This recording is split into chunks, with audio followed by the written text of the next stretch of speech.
નમસ્કાર મિત્રો, મારા નવા વિડીયોમાં તમામ મિત્રોનું સ્વાગત કરું છું। અને મિત્રો, અમદાવાદ આમ તો ગુજરાતનું સૌથી ફેમસ અને મોટું શહેર છે।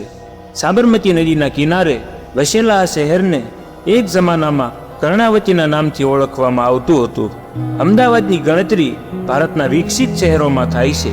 અહીં સાબરમતી આશ્રમ, જામા મસ્જિદ, સરખેજ રોઝા, 3 દરવાજા, નળ સરોવર, પક્ષી વિહાર વગેરે પ્રવાસન સ્થળોમાં ગણતરી કરવામાં આવે છે। પરંતુ આ સિવાય પણ અમદાવાદમાં કેટલીક એવી જગ્યાઓ છે જ્યાં ભૂલે ચૂકે પણ કોઈ જવા નથી માંગતું। તો ચાલો મિત્રો, આજે હું તમને જણાવું આવી કેટલીક રહસ્યમય જગ્યાઓ વિશે।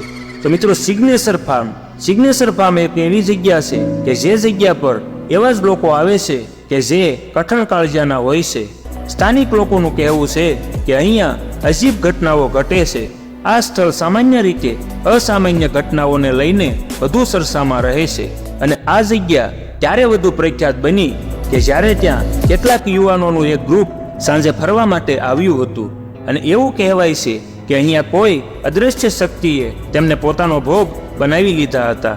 ત્યારબાદથી લોકો અહીં આવતા ડરે છે કે લોકોનું માનવું એવું છે કે અહીંયા સાંજના સમયે અજીબોગરીબ ઘટનાઓ ઘટે છે। અને મિત્રો, બીજા નંબર પર સાંદખેડાનું ભૂતિયા ઝાડ, કે અમદાવાદના વ્યસ્ત સાંદખેડા વિસ્તારમાં આ એક જૂનું ઝાડ આવેલું છે કે અહીંયાથી લોકોની અવર જવર થતી રહે છે।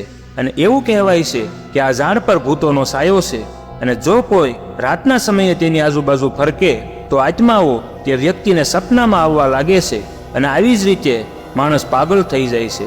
જોવામાં પણ આ ઝાડ ખૂબ જ બિહામણું છે। અને ત્રીજા નંબર પર આવે છે બગોદરા અમદાવાદ રાજકોટ હાઈવે। અને મિત્રો, બગોદરાનું નામ તો તમે સાંભળ્યું જ હશે, જે રાષ્ટ્રીય ધોરીમાર્ગ 47 પર આવેલું એક નાનકડું શહેર છે। તમે જ્યારે પણ અમદાવાદથી રાજકોટ જશો ત્યારે તમને આ જગ્યા જોવા મળશે। એવું કહેવાય છે કે આ હાઈવેના રસ્તા અહીં થનારી દુર્ઘટનાઓને કારણે ખતરનાક છે। જે લોકો રાતના સમયે અહીં ડ્રાઇવિંગ કરે છે તેમનું કહેવું છે અહીંયા અજીબોગરીબ અવાજ સંભળાય છે અને આ અવાજો વાહન ચાલકોનું ધ્યાન પણ ભટકાવે છે। આ પ્રકારે આ જગ્યા પર અનેક દુર્ઘટનાઓ થાય છે અને લોકોનું કહેવું છે કે અહીં રસ્તા પર રહસ્યમય મહિલાઓ અને ભિખારીઓ પર ધ્યાન ન આપવું જોઈએ। અને ચોથા નંબર પર છે સુરતમાં આવેલો ડુમસ બીચ। અને મિત્રો, ગુજરાતના ડુમસ બીચ વિશે કોણ નથી જાણતું? અને ડુમસ બીચ અરબ સાગરના કિનારે આવેલો છે અને અહીંયા કાળી રેતીનું રહસ્ય અને ભૂતિયા કહાની સમગ્ર શહેરમાં વિખ્યાત છે।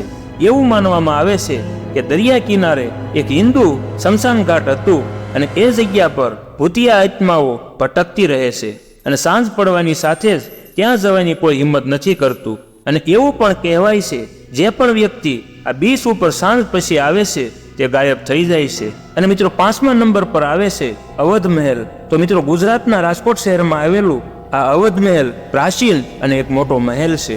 સ્થાનિક લોકોનું માનવું છે કે આ જગ્યા પર એક છોકરી સાથે ખોટું કામ થયું હતું અને ત્યાર પછી તેને મારી નાખવામાં આવી। મારી નાખ્યા પછી તેને અહીં દફનાવવામાં પણ આવી હતી। અને આ ઘટના બન્યા બાદ એવું કહેવાય છે કે આ છોકરીનો આત્મા અહીં ઘૂમ્યા કરે છે અને સાંજ પડતાની સાથે હવેલીમાંથી બૂમોના અવાજ સંભળાય છે। અને જો મિત્રો, આ વિડીયો તમને પસંદ આવ્યો હોય તો ચેનલને સબસ્ક્રાઇબ કરજો, વિડીયોને લાઇક કરજો, કોમેન્ટ પણ કરજો અને વિડીયોને શેર કરજો। અને સાથે જ જય શ્રી રામ।